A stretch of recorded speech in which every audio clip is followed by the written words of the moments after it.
प्रिय मित्रों, नमस्कार। ज्योतिष शास्त्र में आज हम चर्चा करेंगे हंस योग के बारे में।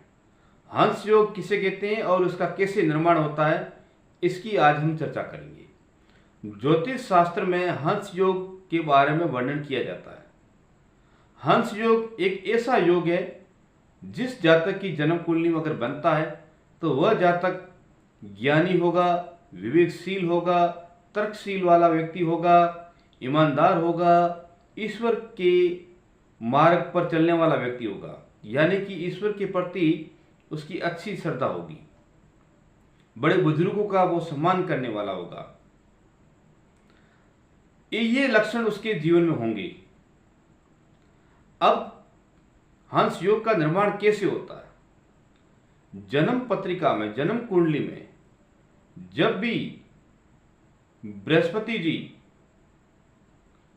केंद्र भाव में हो तभी हंस योग का निर्माण होता है। क्योंकि हंस योग का जो निर्माण होता है वो एक बृहस्पति ग्रह से बनता है।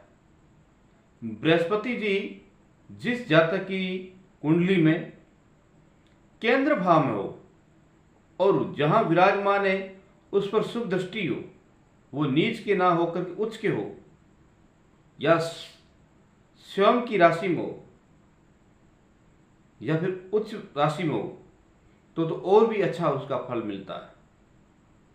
ये एक बृहस्पति से बनने वाला योग होता है जिसको हम हंस योग के नाम से जानते हैं। केंद्र भाव लगन, चतुर्थ स्थान, सप्तम स्थान और 10वें स्थान को केंद्र भाव कहते हैं। यानी कि पहला भाव, चौथा भाव, 7वें भाव और 10वें भाव पर गुरु विराजमान हो।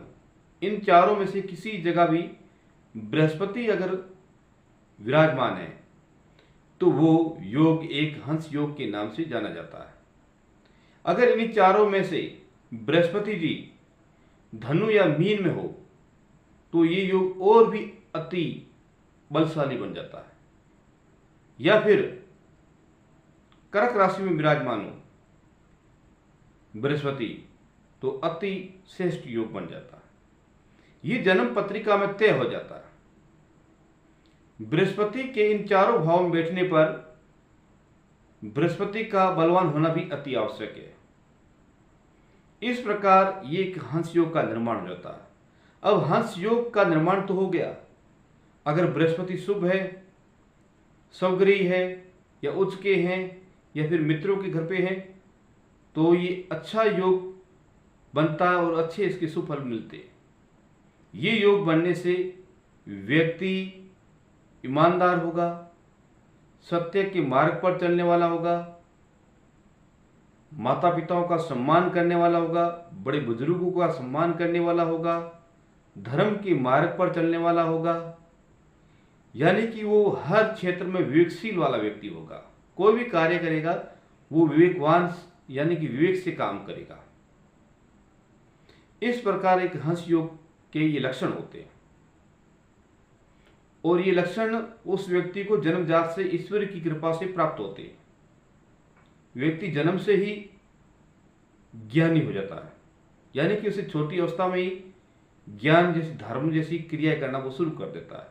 एक बृहस्पति के इन चारों भाव में बैठने पर एक बृहस्पति स्वगृही हो या मित्र के घर पे हो या उच्च का हो तो ये योग बनता है अच्छा। और ये योग व्यक्ति के जन्म से ही फलीभूत होने लग जाता है।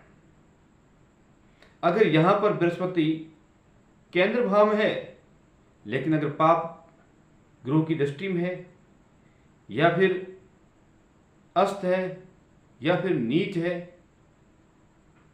तो ये योग इतना अच्छा फल नहीं देता है। क्योंकि बृहस्पति का स्वगृही होना, मित्र के घर पे होना और उच्च का होना, शुभ ग्रह की दृष्टि होना अति आवश्यक है। ये इतना होने पर ही बृहस्पति उनको अच्छा फल देते हैं, तब जाकर उसके जीवन में हंस योग का निर्माण होता है। क्योंकि बृहस्पति ज्ञान का कारक है। वह व्यक्ति जन्म से ही ज्ञानवान होता है।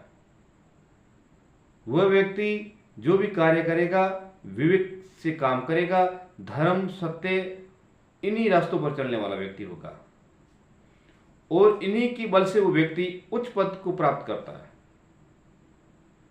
चाहे वो सरकारी हो चाहे प्राइवेट हो, किसी भी क्षेत्र का कार्य हो, वो व्यक्ति अपने विवेक से उस लक्ष्य को हासिल कर सकता है, यानी कि प्राप्त करता है।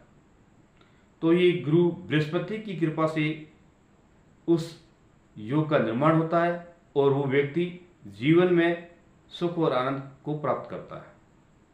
लेकिन ये योग होने पर यहां पर थोड़ी सी सावधानी रखनी बहुत अति आवश्यक है, क्योंकि बृहस्पति ज्ञान का कारक है। बृहस्पति उनको ईमानदार तो बना देता है, लेकिन स्वास्थ्य के प्रति उनको ध्यान रखना बहुत अति आवश्यक है, क्योंकि बृहस्पति जी यहां पर व्यक्ति को मोटापा जैसा रोग दे सकता है।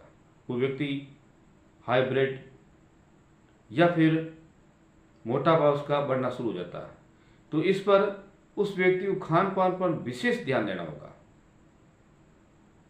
तो जाकर ये इन रोगों से वो बच सकता है और बृहस्पति जी के सुफल को प्राप्त कर सकता है। इस प्रकार हंस योग के बारे में ज्योतिष शास्त्र में इसका वर्णन किया जाता है और इसका वर्णन बताया गया भी है। तो ये योग एक शुभ योग है और ये योग ईश्वर की कृपा से ही मिलता है। वो इसी योग को दुर्लभ योग भी कहते हैं, क्योंकि ऐसा योग किसी व्यक्ति को नहीं मिलता है। और जिस व्यक्ति को ये योग प्राप्त होता है तो उस पर परमात्मा की असीम कृपा होती, तब जाकर योग प्राप्त होता है और उसकी कृपा से ही व्यक्ति इस जीवन में धर्मात्मा बन जाता है, जो सत्य की राह को पकड़ लेता है। तो इस योग का इस प्रकार का इसका लक्षण बताया गया और इस योग का इस प्रकार से निर्माण होना ज्योतिष शास्त्र में इसका वर्णन किया गया है। तो मेरा चैनल पसंद आया हो तो सब्सक्राइब कीजिए, लाइक कीजिए, कमेंट कीजिए, शेयर कीजिए। राधे राधे, जय श्री कृष्ण।